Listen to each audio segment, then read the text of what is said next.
kembali di audiobook Arkandea. Melanjutkan buku seni, sebuah seni untuk bersikap bodo amat, yaitu bab kelimanya sesuai judul. Langsung saja masuk ke isinya. Bab kelima dengan judul Anda Selalu Memilih. Bayangkan, seorang meletakkan ujung pistol di kepala Anda dan menyuruh Anda lari sejauh 26,2 mil dalam waktu kurang dari 5 jam. Atau dia akan membunuh Anda dan seluruh keluarga Anda. Rasanya sungguh keparat. Sekarang bayangkan Anda membeli sepasang sepatu yang bagus dan perlengkapan lari, berlatih dengan tekun selama berbulan-bulan, lalu menyelesaikan maraton pertama Anda. Disambut sorak-sorai seluruh keluarga dan teman terdekat Anda saat sampai garis finish. Itu sangat mungkin menjadi salah satu peristiwa paling membanggakan dalam hidup Anda. Jarak yang persis sama, 26,2 mil, pelari yang sama, rasa sakit yang sama, yang menjalar ke kaki yang juga sama. Namun, ketika Anda memilih dengan bebas dan siap menghadapinya, itu menjadi batu loncatan yang gemilang dan penting dalam hidup Anda. Tapi ketika Anda dipaksa melawan kehendak Anda, itu pengalaman yang paling menakutkan dan menyakitkan dalam hidup Anda. Seringkali satu-satunya perbedaan apakah suatu masalah terasa menyakitkan atau menguatkan adalah pilihan yang kita buat dan bahwa kita memiliki tanggung jawab terhadapnya. Jika Anda merasa sedih dengan situasi Anda saat ini, kemungkinannya adalah karena Anda merasa ada sebagian hal yang berada di luar kendali Anda, bahwa ada masalah yang tak kuasa Anda selesaikan, sebuah masalah yang entah bagaimana mendesak Anda meski itu bukan pilihan Anda. Saat kita merasa memilih sendiri, Saat kita merasa memilih sendiri masalah yang kita hadapi, kita merasa lebih berkuasa. Ketika kita merasa bahwa suatu masalah datang karena dipaksakan, bertentangan dengan kehendak kita merasa menjadi korban dan menjadi sedih. Bab pertama, pilihan. William James punya masalah yang amat buruk. Meskipun lahir di sebuah keluarga yang kaya dan terpandang, sejak lahir, James menderita masalah kesehatan yang mengancam hidupnya. Masalah mata yang membuatnya buta temporer ketika masih kanak-kanak, kondisi perut akut yang membuatnya muntah berlebihan dan memaksanya harus menerapkan suatu diet ketat dan super sensitif, masalah dengan pendengarannya, kejang urat, punggung parah yang membuatnya tidak dapat duduk atau berdiri tegak selama berhari-hari. Karena masalah kesehatan ini, James menghabiskan sebagian besar waktunya di rumah. Dia tidak punya banyak teman dan juga tidak terlalu istimewa di sekolah. Dia melalui hari-harinya dengan melukis. Itu adalah satu-satunya hal yang disukainya dan itu adalah satu-satunya hal yang menjadi kemahirannya. Sayangnya, tidak ada yang mengakui bakat melukisnya. Ketika dia tumbuh dewasa, tidak ada yang membeli karyanya dan setelah tahun demi tahun berlalu, ayahnya, seorang pebisnis kaya raya, mulai mengolok-olok dirinya karena malas dan kurang berbakat. Sementara itu, adiknya, Henry James, menapaki karir sebagai novelis terkenal di dunia. Saudara perempuannya hidup layak sebagai penulis juga. William menjadi orang aneh di keluarganya, seekor kambing hitam. Dalam upaya yang penuh keputusasaan untuk menyelamatkan masa depan putranya, sang ayah menggunakan koneksi bisnisnya agar James diterima di sekolah kedokteran Harvard. Itu adalah kesempatan terakhir, begitu kata ayahnya. Jika dia mengacaukannya, tidak ada harapan lagi untuknya. Namun James tidak pernah merasakan kekerasan atau damai di Harvard. Kedokteran tidak pernah menarik minatnya. Dia menghabiskan seluruh waktunya dengan perasaan seperti seorang penipu dan seorang yang bukan dirinya. Bagaimanapun juga, jika dia tidak berhasil mengatasi masalahnya sendiri, bagaimana dia bisa berharap punya energi yang cukup untuk menolong orang lain dengan permasalahan mereka sendiri? Setelah suatu hari berkeliling fasilitas praktis psikiatris, setelah seharian berkeliling fasilitas psikiatris, James menulis dalam buku hariannya kalau dia merasa lebih menyerupai pasien ketimbang dokter. Beberapa tahun berlalu dan tanpa persetujuan ayahnya, James keluar dari sekolah kedokteran. Dan daripada menghadapi murka ayahnya, dia memutuskan untuk lari, mendaftarkan diri ke ekspedisi antropologi ke hutan hujan Amazon. Di 1860-an, perjalanan antar benua sulit dan berbahaya. Jika Anda pernah memainkan Oregon Trail di komputer saat masih anak-anak, Seperti itulah gambarannya. Ada disentri dan sapi-sapi yang tenggelam dan semuanya. Ada disentri dan sapi-sapi yang tenggelam dan semuanya. Singkat kata, sampailah James ke Amazon, tempat petualangan yang sesungguhnya dimulai. Secara mengejutkan, dengan kesehatan yang rinci itu, dia mampu bertahan sepanjang perjalanan. Namun, begitu dia mendarat, di hari pertama ekspedisinya, dia langsung terkena cacar air dan hampir mati di rimba. Kemudian, kejang urat di punggungnya kumat lagi. Rasa sakitnya bahkan membuat James tidak mampu berjalan. Ketika itu badannya kurus kering, kelaparan, dan kena cacar air. Tidak mampu bergerak karena sakit parah dan di punggungnya. Dan ditinggal sendirian di tengah Amerika Selatan. Sisa peserta ekspedisi telah pergi meninggalkannya, tanpa peluang yang jelas untuk pulang. Sebuah perjalanan yang makan waktu berbulan-bulan dan sepertinya akan membunuhnya bagaimanapun juga. Tapi entah bagaimana pada akhirnya dia mampu kembali ke New England, di mana dia disambut oleh ayahnya yang kecewa berat. Kini kekecewaannya semakin bertambah. Kini, anak muda itu tidak lagi muda, hampir 30 tahun. Masih belum punya pekerjaan, lalu gagal di setiap usahanya, dengan sakit yang terus-terusan, merongrong tubuhnya. Dan sepertinya tidak akan pernah membaik, meskipun kemudahan dan kesempatan telah diberikan dalam hidupnya. Semuanya telah berantakan. Satu-satunya hal yang tampak konstan dalam hidupnya adalah penderitaan dan kekecewaan. James jatuh ke dalam depresi berat dan mulai berencana mengakhiri hidupnya. Tetapi suatu malam, sambil membaca teks tulisan filosof Charles Peirce, dia memutuskan untuk melakukan sebuah eksperimen kecil. Dalam buku hariannya, dia menulis bahwa dia, dalam setahun, akan berusaha meyakini bahwa dia bertanggung jawab 100% atas segala hal yang terjadi dalam hidupnya. Apapun itu. Selama periode tersebut, dia akan melakukan apapun yang ada dalam kuasanya untuk mengubah keadaannya. Bodoh amat dengan kegagalan, macam apa yang akan muncul. Jika tidak ada yang membaik dalam 1 tahun itu, kesimpulannya, dia memang tidak punya daya apapun terhadap situasi di sekitarnya, dan dia akan mengucap selamat tinggal kepada dunia. Akhir kata, William James menjadi bapak psikologi Amerika. Karyanya telah diterjemahkan ke banyak bahasa, dan dia dihormati sebagai salah satu cendekiawan, filsuf, psikolog paling berpengaruh dari generasinya. Dia mengajar di Harvard dan berkeliling Amerika Serikat dan Eropa untuk memberikan kuliah. Dia menikah dan memiliki 5 anak, salah satunya Henry, menjadi penulis biografi terkenal dan memenangkan Pulitzer Prize. James kemudian memberi judul eksperimen kecilnya lahir kembali, dan bersyukur atas setiap hal yang telah dilaluinya dalam hidupnya. Semua peningkatan dan pertumbuhan pribadi muncul berkat adanya sebuah kesadaran sederhana. Kesadaran itu adalah wawasannya.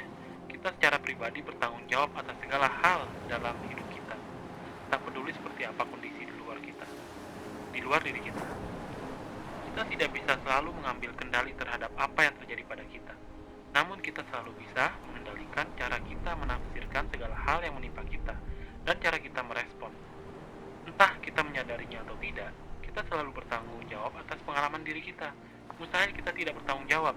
Memilih dengan sadar untuk tidak menafsirkan peristiwa dalam hidup kita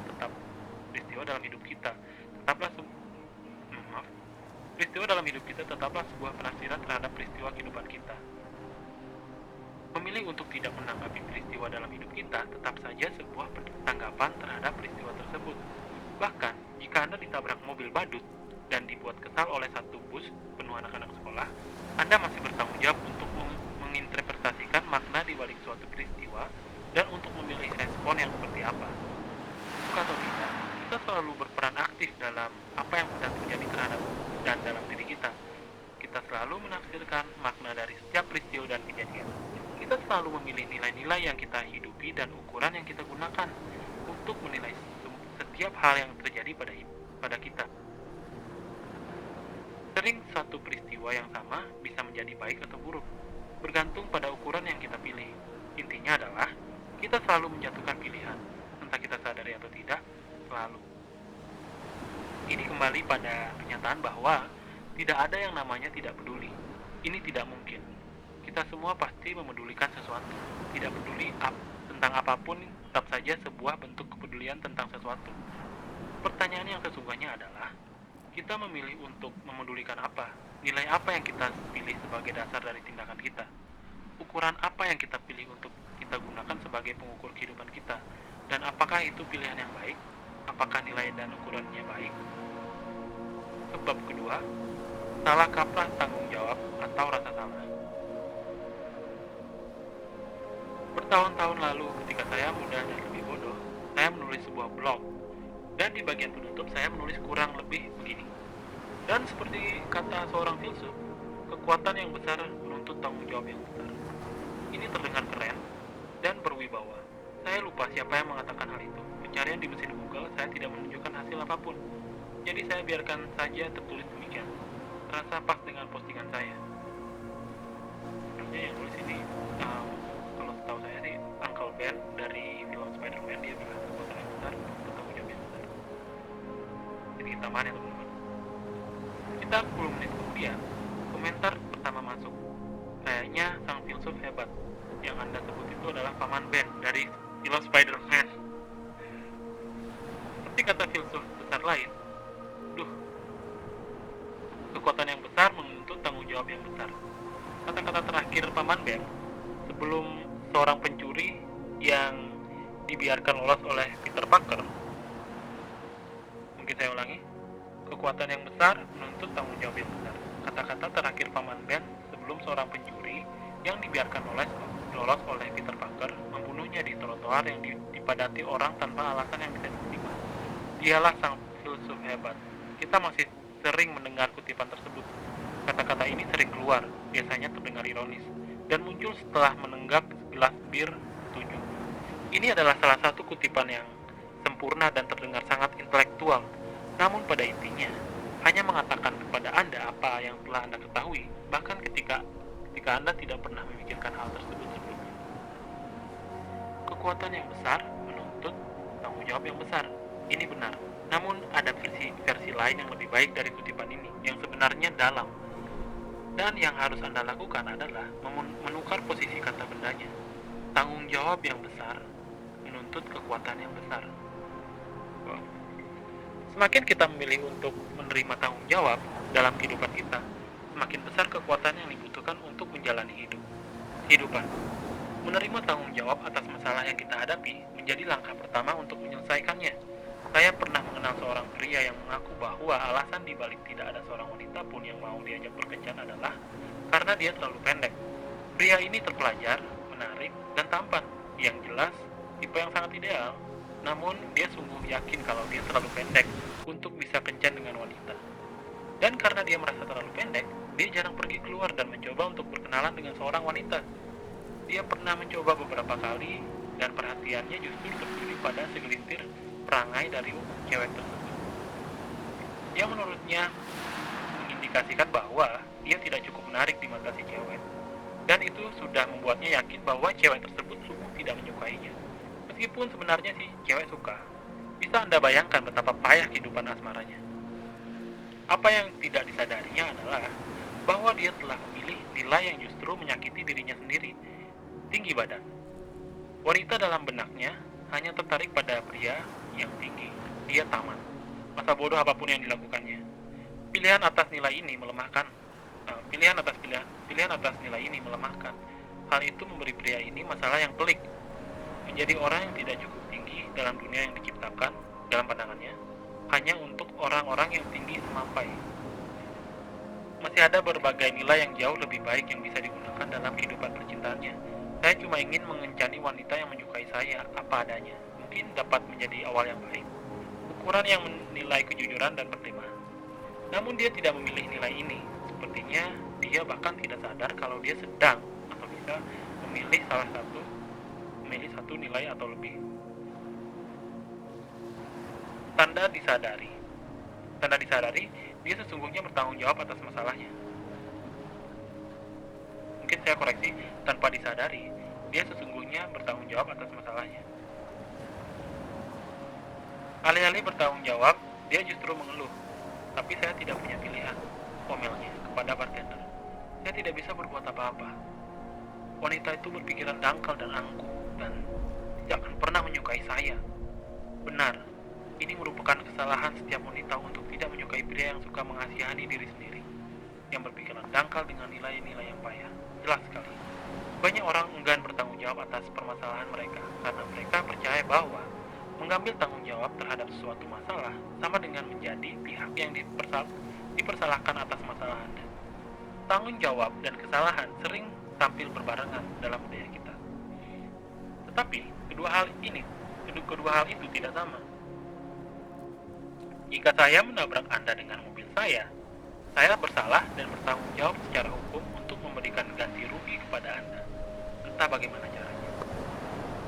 Bahkan jika saya tidak sengaja menabrak Anda, saya masih harus bertanggung jawab. Beginilah pihak yang bersalah ditentukan dalam masyarakat kita. Jika Anda mengacau, Anda harus memperbaikinya. Dan seharusnya memang seperti itu. Ada juga masalah di mana kita tidak bisa dipersalahkan dan masih bertanggung jawab terhadapnya. Sebagai contoh, jika Anda bangun di suatu pagi dan menemukan bayi yang masih merah di depan pintu rumah Anda, jelas ini bukan kesalahan Anda kalau si bayi ditinggalkan di sana. Namun bayi tersebut sekarang menjadi tanggung jawab Anda.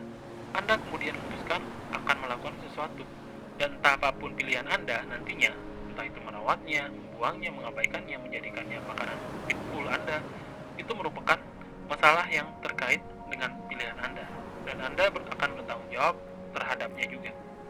Hakim tidak bisa memilih kasus yang dihadapi. Ketika sebuah kasus sampai di pengadilan, hakim yang ditugasi untuk menangani perkara tersebut tidak melakukan kejahatan, bukan saksi kejahatan, dan tidak terkena imbas dari kejahatan itu. Namun dia tetap bertanggung jawab atas kejahatan tersebut. Sang hakim lantas harus memilih beberapa konsekuensi. Dia harus mengidentifikasikan ukuran untuk menilai kejahatan tersebut dan memastikan bahwa ukuran yang tersebut sungguh dipakai secara konsisten. Kita bertanggung jawab atas hal-hal yang bukan merupakan kesalahan kita. Inilah bagian kehidupan. Berikut ini cara untuk memahami perbedaan antara dua konsep tersebut. Kesalahan adalah bentuk lampau, past tense. Tanggung jawab adalah bentuk masa kini. Kesalahan merupakan hasil dari pilihan-pilihan yang telah diambil. Tanggung jawab merupakan hasil dari pilihan yang sedang Anda ambil saat ini. Setiap detik, setiap hari, Anda sedang memilih untuk membaca buku ini. Anda sedang memilih untuk menerima atau menolak konsep ini. Jika menurut Anda, ide saya di buku ini payah, maka itu adalah kesalahan saya. Namun, Anda bertanggung jawab atas kesimpulan yang Anda ambil tersebut. Bukan kesalahan Anda jika saya memilih untuk menulis kalimat ini. Namun, Anda tetap bertanggung jawab ketika memilih untuk membacanya atau tidak membacanya. Ada perbedaan antara menyalahkan seorang atas situasi yang terjadi pada Anda dan bahwa orang tersebut memang sungguh bertanggung jawab atas keadaan yang Anda alami. Tidak ada seorang pun yang bertanggung jawab atas keadaan Anda kecuali diri Anda sendiri. Banyak orang yang mungkin disalahkan atas ketidakbahagiaan Anda.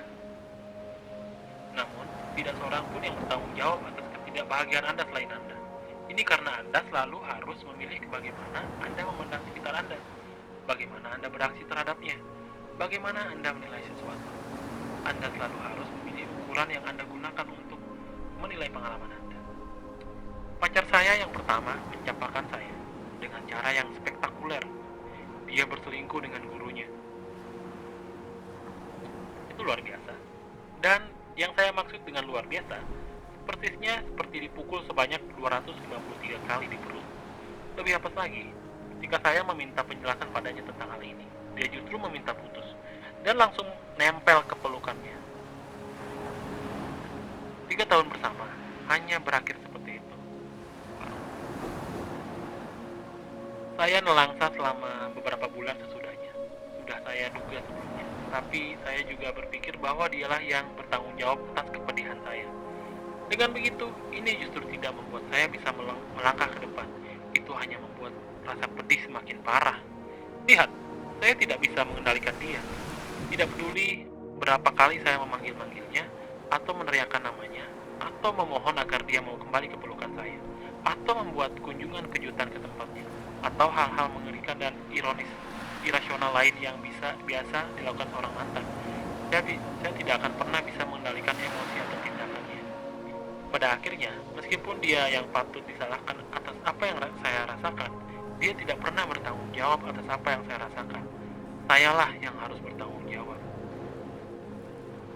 Pada suatu titik, setelah aliran aliran air mata dan alkohol dirasa telah cukup, saya mulai berpikir dan memahami bahwa meskipun dia telah melakukan sesuatu yang buruk kepada saya dan dia layak disalahkan, sekarang tanggung jawab saya lah untuk membuat diri saya kembali gembira. Dia tidak akan pernah muncul dan memperbaiki segala hal yang terjadi pada saya. Saya harus memperbaikinya sendiri. Ketika saya melakukan pendekatan itu, beberapa hal mulai terjadi. Pertama, saya memulihkan diri saya. Saya mulai berolahraga dan menghabiskan lebih banyak waktu dengan teman-teman saya yang telah saya abaikan. Saya mulai dengan sukarela menemui orang-orang baru. Saya melakukan banyak perjalanan studi ke luar negeri dan menjadi relawan. Dan perlahan saya mulai merasa lebih baik. Saya masih kesal dengan mantan saya atas apa yang telah dilakukannya. Tetapi setidaknya sekarang saya mengambil tanggung jawab atas emosi saya sendiri. Dan dengan melakukan ini, saya memilih nilai yang baik, nilai yang terarah untuk menjaga diri saya sendiri. Belajar untuk merasa lebih baik tentang diri saya sendiri, ketimbang nilai-nilai yang menuntut mantan saya memperbaiki apa yang telah dihancurkannya. Ngomong-ngomong, seluruh hal tentang menuntut tanggung jawab atas emosi saya mungkin menjadi alasan utama yang membuatnya meminta putus dengan saya. Saya akan membahas hal ini secara lebih detail di bab kedua, di dua bab ke depan. Kemudian sekitar tahun berikutnya, sesuatu yang lucu terjadi. Saat saya menengok kembali hubungan kami, saya mulai menangkap masalah yang tidak pernah saya sadari sebelumnya. Masalah bahwa saya sering jadi orang yang disalahkan dan seharusnya saya dapat melakukan sesuatu yang untuk memperbaikinya. Saya menyadari bahwa saya sepertinya tidak pernah menjadi kekasih yang hebat dan bahwa seorang tidak begitu saja berselingkuh dengan orang lain kecuali jika mereka tidak bahagia karena beberapa alasan. Saya tidak lantas mengatakan kalau pemahaman ini membenarkan apa yang dilakukan mantan saya. Sama sekali tidak. Namun, dengan mengenali kesalahan saya terbantu untuk menyadari bahwa saya bukanlah korban yang sepenuhnya tidak bersalah. Bagaimana yang saya yakini selama ini, bahwasanya saya juga berperan sehingga hubungan yang kacau ini terus berlangsung selama itu. Lagi pula, orang lain menjalani hubungan sepertinya juga memegang nilai serupa. Dan jika saya mengencani seseorang dengan nilai-nilai yang buruk selama itu, lalu apa yang bisa disimpulkan mengenai saya dan nilai-nilai saya? Saya disadarkan bahwa jika pacar-pacar Anda bersikap egois dan tega melukai Anda, maka sejatinya Anda pun juga demikian. Anda hanya tidak menyadarinya. Saat menengok ke belakang, saya bisa melihat dan menyadari ada semacam rambu-rambu yang diberikan pacar saya yang harusnya saya pahami. Namun saya memilih tidak mengabaikan atau bahkan menghapus rambu-rambu itu ketika saya bersamanya. Itulah kesalahan saya. Ketika merefleksikan kembali, saya sadar bahwa saya tidak pernah menjadi boyfriend of the year baginya. Faktanya, saya sering bersikap dingin dan arogan terhadapnya. Di kesempatan lain, saya menyia-nyiakannya dan membuatnya kecewa dan terluka. Hal-hal ini merupakan kesalahan saya juga. Apakah kesalahan-kesalahan saya membenarkan perselingkuhan pacar saya? Tidak. Namun tetap saja, saya memiliki tanggung jawab untuk tidak pernah membuat kesalahan yang sama lagi dan tidak pernah menganggap remeh rambu-rambu yang sama lagi untuk membantu memastikan bahwa saya tidak akan pernah menderita konsekuensi yang sama lagi. Saya mengambil tanggung jawab untuk turut berupaya agar hubungan saya dengan wanita lain di masa depan menjadi jauh lebih baik. Dan saya senang mengatakan bahwa saya memilikinya.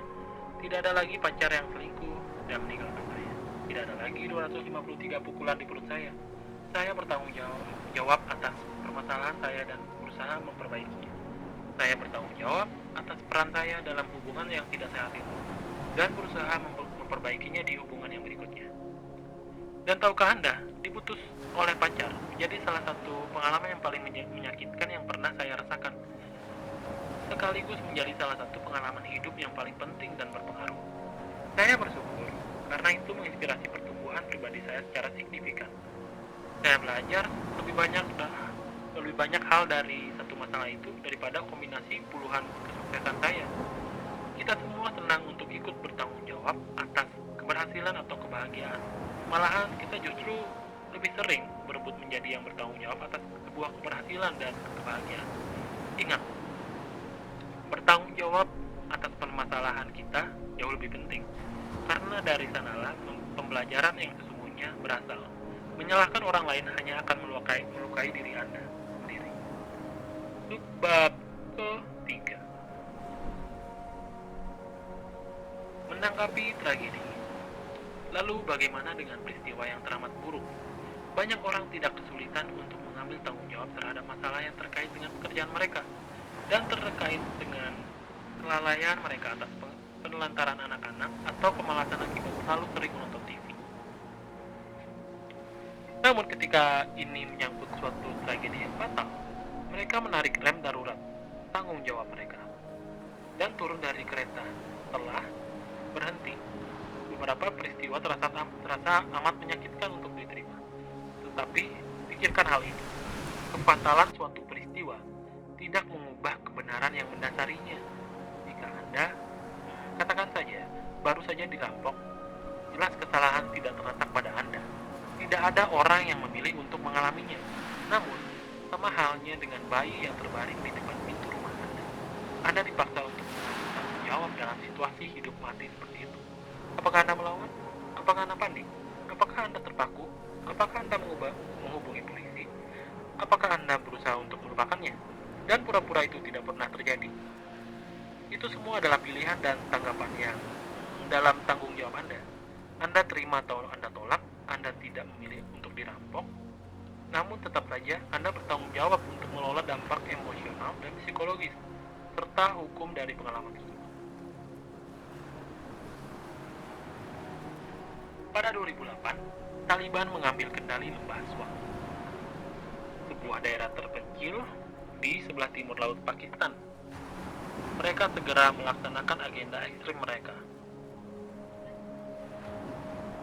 Mungkin saya ulangi lagi.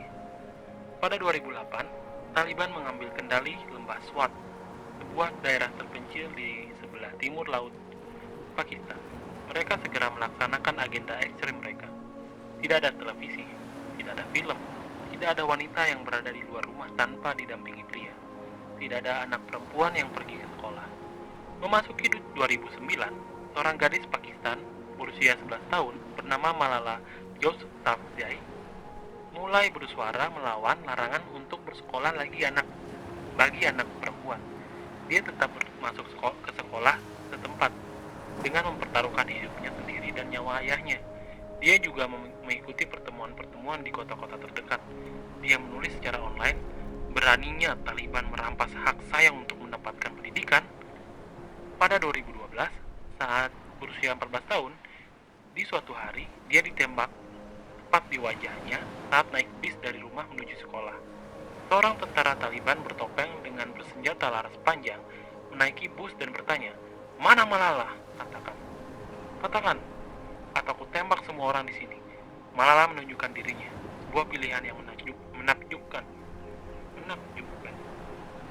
Lalu pria itu menembakinya di kepala di depan semua penumpang lainnya. Malala koma dan hampir meninggal dunia. Taliban mengancam di depan publik bahwa kalaupun dia selamat, mereka akan membunuhnya dan ayahnya. Hingga hari ini, Malala masih hidup. Dia masih berbicara dengan lantang melawan kekerasan dan tekanan terhadap para wanita di negara-negara muslim. Dan saat ini, dia menjadi seorang penulis buku terlaris. Pada 2014, dia menerima penghargaan Nobel perdamaian atas usahanya. Tampak bahwa kejadian ditembak di muka justru membuat suaranya terdengar lebih luas dan membuat dirinya lebih termotivasi daripada sebelumnya. Akan mudah baginya untuk bersembunyi dan berkata, saya tidak bisa melakukan apa-apa, atau saya tidak punya pilihan. Yang ironisnya tetap menjadi pilihannya, namun dia memilih sebaliknya. Beberapa tahun lalu, saya menuliskan sejumlah ide dalam bab ini di blog saya, dan ada seorang pria yang memberi komentar. Dia berkata bahwa saya berpikiran dangkal. Kemudian menambahkan kalau saya tidak punya pemahaman yang nyata tentang permasalahan kehidupan atau tanggung jawab manusia. Kemudian menambahkan kalau saya tidak punya pemahaman yang nyata tentang permasalahan kehidupan atau tanggung jawab manusia. Dia bercerita kalau anak laki-lakinya baru saja meninggal akibat kecelakaan mobil. Dia Dia menuduh saya tidak tahu rasa sakit yang sesungguhnya dan mencaci saya karena menyarankannya untuk bertanggung jawab atas rasa sakit yang dirasakannya sepeninggal anaknya. Laki-laki ini jelas sekali merasakan penderitaan yang sangat besar dibandingkan dengan yang pernah dirasakan sebagian besar orang dalam hidup mereka. Dia tidak pernah memilih agar anaknya meninggal atau karena kesalahannya anaknya meninggal. Tanggung jawab atas kehilangan itu diberikan kepadanya meskipun secara jelas dan dapat dipahami itu tidak diinginkan. Meskipun demikian, dia masih bertanggung jawab atas emosi, keyakinan, dan tindakannya sendiri. Bagaimana dia bereaksi terhadap kematian putranya adalah pilihannya sendiri. Rasa sakit apapun bentuknya tidak bisa kita hindari, namun kita harus memutuskan apa maknanya bagi kita. Bahkan ketika mengklaim bahwa dia tidak punya pilihan untuk kejadian itu dan hanya ingin anaknya kembali, itu adalah sebuah pilihan, salah satu pilihan yang diambilnya. Tentu saja, saya tidak mengatakan ini kepadanya. Saya terlalu takut dan mulai berpikir bahwa ya mungkin saya sudah kehilangan akal sehat dan tidak tahu apapun yang saya bicarakan. Itu adalah bahaya yang mengancam dalam pekerjaan saya, sebuah masalah yang telah saya pilih, dan permasalahan yang saya pilih menjadi tanggung jawab saya. Awalnya saya merasa sangat bersalah, namun kemudian setelah beberapa menit saya mulai marah. Tuduhnya sungguh tidak beralasan, sama sekali lain dengan apa yang saya maksud. Kata saya pada diri saya sendiri, persetan. Hanya karena anak saya tidak meninggal, lantas saya dituduh tidak pernah mengalami rasa sakit yang hebat. Tapi kemudian saya menerapkan nasihat saya sendiri. Saya memilih masalah saya.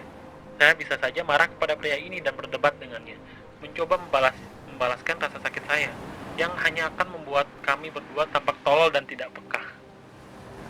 Atau saya bisa saja memilih masalah yang lebih baik, lebih bersabar, memahami pembaca yang saya dengan lebih baik, dan terus mengingat pria ini setiap kali menulis artikel berikutnya tentang rasa sakit dan trauma. Dan itulah yang saya coba. Balasan saya pada pria tersebut sederhana, bahwasanya saya turut berbelasungkawa atas kehilangan itu saja. Apalagi yang bisa dikatakan? Subbab keempat, genetika dan warisan.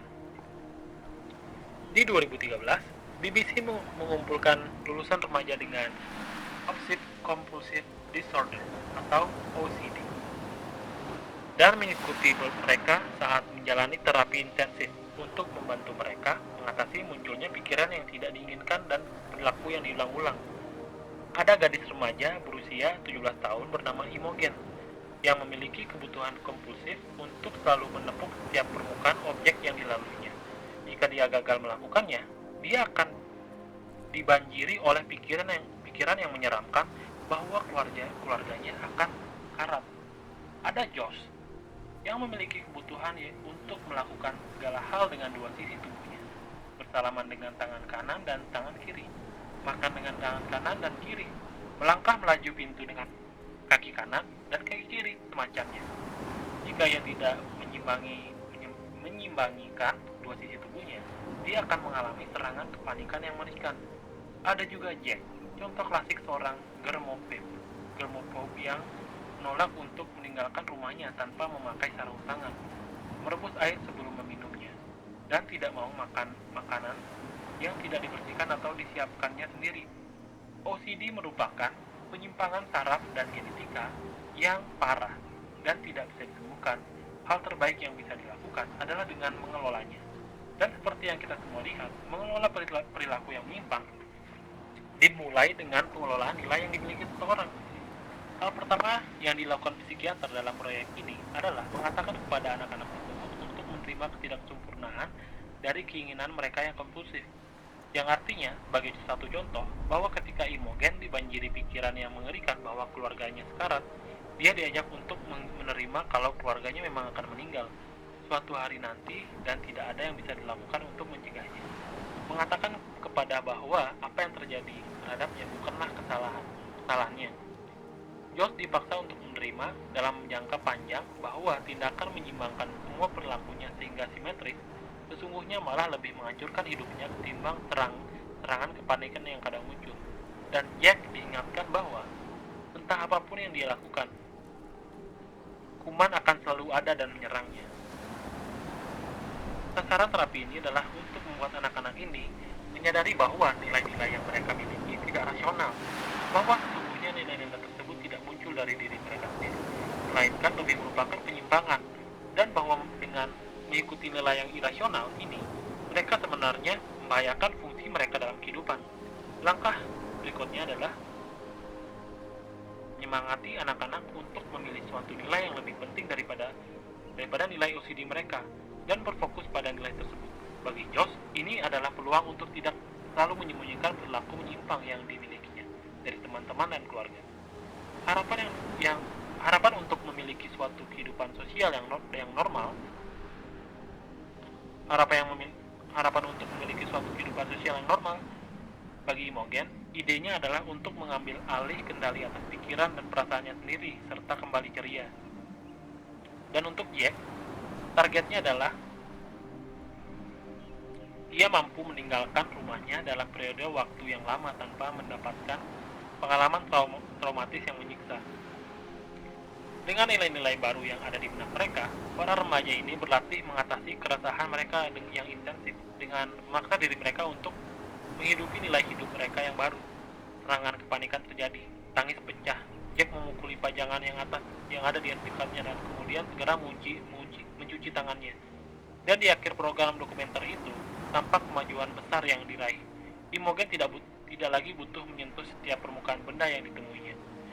Dia berkata, masih ada monster di pikiran saya, dan mungkin akan selalu ada. Tapi monster itu menjadi lebih tenang sekarang.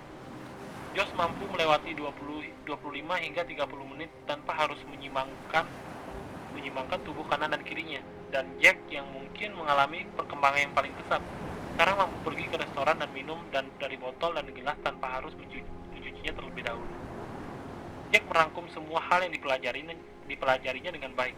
Saya tidak memilih kehidupan yang seperti ini. Saya tidak memilih kondisi yang sangat mengerikan ini. Namun saya harus memilih bagaimana untuk menghidupinya. Saya harus memilih bagaimana saya bisa hidup dengan keadaan ini. Wow. Banyak orang terlahir dengan kekurangan, entah OCD atau bertubuh kecil atau sesuatu yang sangat berbeda. Seakan-akan mereka menyimpang dari sesuatu yang sangat bernilai. Mereka merasa tidak ada yang dapat mereka lakukan.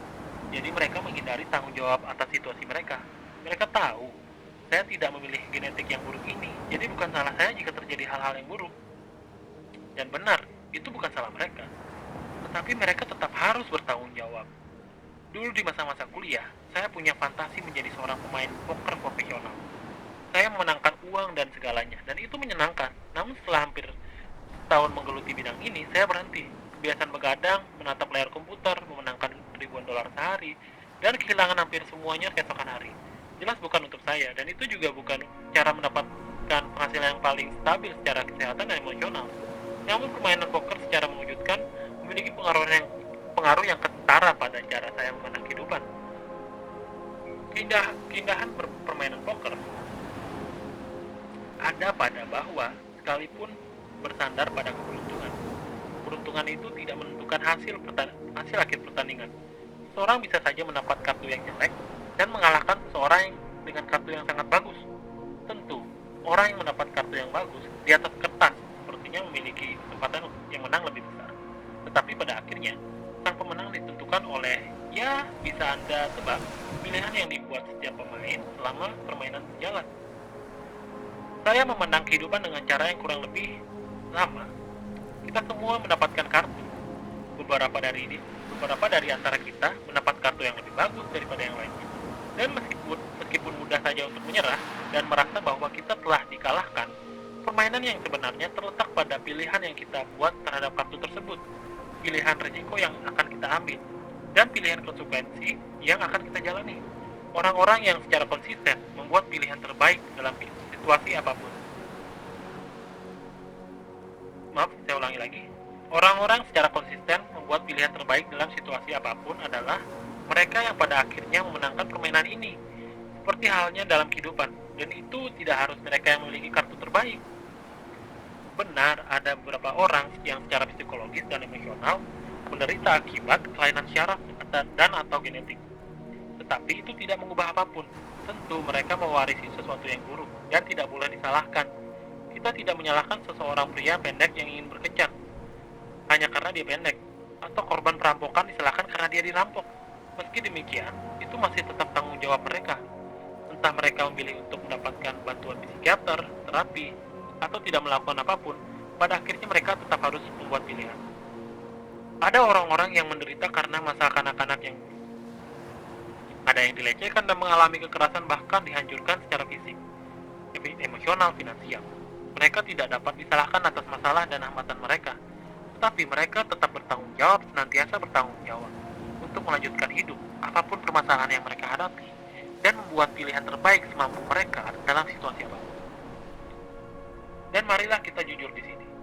Seandainya Anda berusaha mengumpulkan siapa saja yang mengalami penyimpangan kejiwaan, bertarung melawan depresi dan pikiran untuk bunuh diri, yang terabaikan atau diperlakukan dengan kejam, dilanda tragedi atas meninggalnya orang tercinta, dan mampu bertahan dari berbagai isu kesehatan yang parah, kecelakaan atau trauma. Jika Anda mengumpulkan semua orang itu dalam satu ruangan, maka sepertinya Anda akan memasukkan setiap orang di muka bumi, karena tidak seorang pun dapat melakukan kehidupan tanpa membawa bekas luka di pintu keluar. Tentu beberapa orang terbebani dengan masalah yang lebih parah ketimbang orang lain, dan beberapa orang ditimpa aneka bencana secara mengerikan. Namun, meskipun sedikit banyak ini mungkin kita jengkel atau terganggu, pada akhirnya ini tidak menambah apapun mengenai tanggung jawab yang melekat pada situasi pribadi kita. Subbab kelima, tren menjadi korban.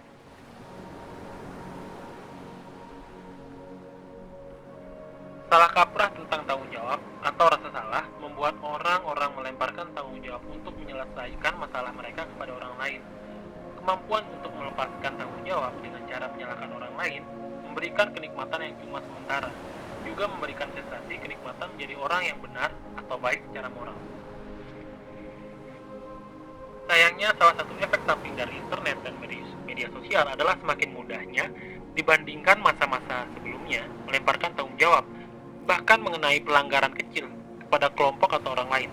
Faktanya, permainan menyalahkan atau mempermalukan di lingkup publik ini telah menjadi populer. Dalam kalangan tertentu, ini bahkan dipandang sebagai suatu yang keren, menyebarkan ketidakadilan kepada publik, memanen perhatian dan emosi yang jauh lebih banyak dan menarik ketimbang sebagian besar peristiwa lain di media sosial, serta mampu memberikan imbalan berupa perhatian dan simpati yang berlimpah ruah kepada orang-orang yang mampu secara terus-menerus merasa menjadi korban. Tren menjadi korban merupakan tren yang berlaku baik untuk mereka yang berpandangan kanan atau kiri sekarang ini. Merebak dia antara yang kaya dan yang miskin. Faktanya, ini mungkin pertama kalinya dalam sejarah manusia bahwa setiap kelompok demografik merasa menjadi korban ketidakadilan secara terus-menerus, dan mereka semua dengan sengaja menunggangi kegeraman moral yang menyertainya. Sekarang ini, siapapun yang merasa diserang tentang apapun, entah bahwa faktanya buku tentang rasisme diberikan di bangku kuliah, atau bahwa pohon Natal dilarang dipajang di mal setempat, atau fakta bahwa pajak dinaikkan 0,5% untuk dana investasi, merasa seakan-akan mereka sedang ditekan dengan cara sedemikian rupa, dan karena itu berhak meluapkan amarah mereka dan untuk mendapatkan sejumlah perhatian tertentu. Iklim media saat ini secara bersamaan mendorong sekaligus melanggengkan reaksi semacam ini, karena itu menguntungkan untuk bisnis. Penulis dan komentator media Ryan Holiday menyebut hal ini sebagai pornografi kemarahan. Ketimbang melaporkan kisah dan masalah yang sesungguhnya, media tahu bahwa akan lebih mudah dan lebih menguntungkan mencari sesuatu yang bersifat sedikit menyerang suatu pihak, menyebarkan kepada audiens luas, menciptakan kemarahan, dan kemudian menyiarkan kembali kemarahan itu ke seluruh populasi manusia dengan sebuah cara yang memicu kemarahan sebagai populasi lainnya. Ini memicu semacam gaung omong kosong yang memantul bolak-balik di antara dua sisi imajiner. Dan di saat yang bersamaan mengalihkan setiap orang dari masalah sosial yang sebenarnya. Tidak mengherankan kita semakin terpolarisasi secara politik dibandingkan sebelum-sebelumnya. Masalah terbesar dari tren menjadi korban adalah bahwa ini semakin menjauhkan perhatian kita dari korban yang sesungguhnya. Ini seperti bocah laki-laki yang menirukan lolongan serigala. Semakin banyak orang yang menyatakan dirinya korban atas suatu pelanggaran kecil, akan semakin sulit untuk melihat siapa korban yang sebenarnya. Orang-orang pun menjadi kecanduan, merasa dirinya tak henti-hentinya diserang karena ini, memberi ke mereka kenikmatan. Menjadi pihak yang dibenarkan dan secara moral menjadi superior itu terasa enak. Seperti yang digambarkan seorang kartunis politik, Tim Krader, di New York Times op-ed. Luapan kemarahan seperti banyak hal lainnya terasa enak, tapi setelah beberapa lama itu akan menelan kita dari dalam. Dan ini bahkan lebih berbahaya daripada kejahatan itu sendiri, karena kita bahkan secara tidak sadar mengakui kalau itu sebuah kenikmatan.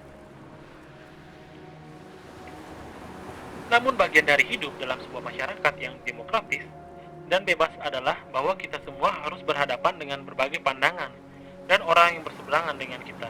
Itulah harga yang kita bayar. Anda bahkan dapat berkata kalau memang itulah seluruh inti dari sistem demokrasi. Dan kelihatannya semakin banyak orang yang melupakan hal itu. Kita disarankan untuk memilih pertempuran kita dengan hati-hati, sambil terus-menerus mencoba sedikit berempati terhadap mereka yang kita sebut musuh. Sebaiknya kita mendahulukan nilai-nilai kejujuran, memelihara keterbukaan, dan menerima keraguan yang muncul atas nilai-nilai seperti merasa paling benar, merasa enak, dan membalas dendam. Nilai-nilai demokratis di atas akan sulit dipertahankan di tengah-tengah selalu bisingnya dunia yang terhubung satu sama lain. Tetapi kita, suka tidak suka, harus menerima tanggung jawab tersebut dan merawatnya. Stabilitas sistem politik kita di masa depan bisa saja bergantung pada hal ini.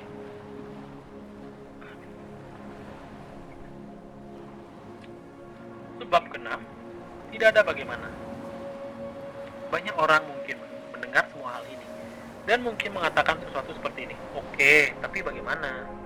Saya sadar bahwa nilai yang saya miliki payah dan bahwa saya menghindari tanggung jawab dari semua permasalahan saya dan bahwa saya orang cengeng yang berpikir bahwa dunia harus mengitari saya beserta setiap ketidaknyamanan yang saya alami. Namun, bagaimana saya bisa berubah? Dan mengenai hal ini, saya katakan dengan menirukan gaya bicara Yoda sepersis mungkin. Lakukan atau jangan lakukan. Tidak ada bagaimana. Anda sudah memilih. Di setiap momen, di setiap hari, apa yang Anda pedulikan. Jadi berubah itu sederhana, memilih untuk memedulikan hal lain. Sungguh sesederhana itu. Saya ulangi lagi. Jadi berubah itu sesederhana memilih untuk memedulikan hal lain. Sungguh sesederhana itu. Tapi itu tidak mudah. Ini tidak mudah karena pada awalnya Anda akan merasa seperti seorang pecundang, penipu, tolol. Anda akan merasa gugup, Anda akan ketakutan. Anda mungkin akan marah kepada istri atau teman atau ayah Anda dalam proses ini. Itu semua adalah efek samping dari mengubah nilai, mengubah apa yang Anda pedulikan, tetapi itu tidak bisa dihindari. Itu sederhana, namun sungguh berat. Mari kita lihat beberapa efek sampingnya. Anda akan merasa tidak yakin, saya jamin. Haruskah saya sungguh merelakan ini? Apakah hal yang benar untuk dilakukan? Melepaskan suatu nilai yang telah melekat pada Anda selama bertahun-tahun akan membuat Anda mengalami disorientasi karena Anda tidak tahu lagi mana yang baik dan mana yang buruk. Ini sulit, tapi ini wajar. Berikutnya, Anda akan merasa telah gagal. Anda telah menghabiskan separuh hidup Anda mengukur diri Anda menggunakan nilai yang lama tersebut.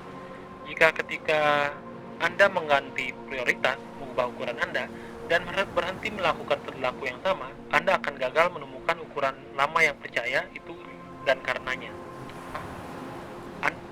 Saya ulangi lagi paragrafnya. Berikutnya, Anda akan merasa telah gagal. Anda telah menghabiskan separuh hidup Anda untuk mengukur diri Anda menggunakan nilai yang lama tersebut. Jika ketika Anda mengganti prioritas, mengubah ukuran Anda, dan berhenti melakukan perilaku yang sama, Anda akan gagal menemukan ukuran lama yang terpercaya itu dan karenanya Anda akan segera merasakan semacam kepalsuan atau merasa tidak menjadi siapapun. Ini juga merupakan hal yang normal dan juga tidak nyaman. Dan Anda pasti akan mengalami penolakan. Banyak hubungan dalam hidup Anda Anda dibangun di atas nilai-nilai Anda jaga, yang Anda jaga.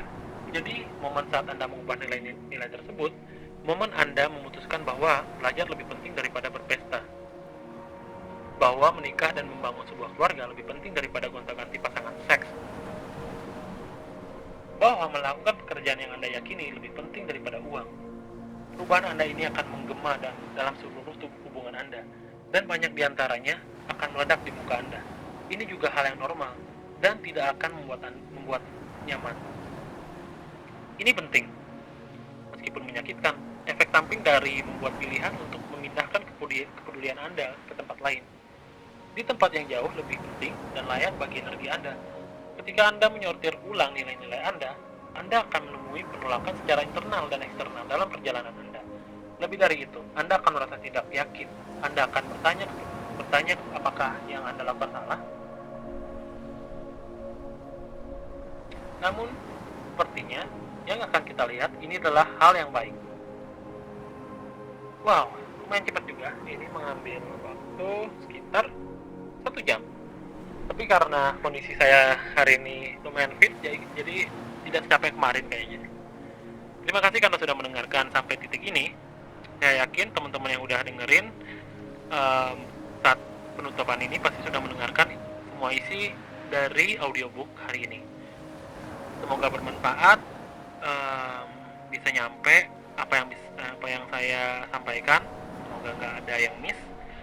Karena untuk kali pertamanya saya ingin menyelesaikan buku ini dalam bentuk audiobook.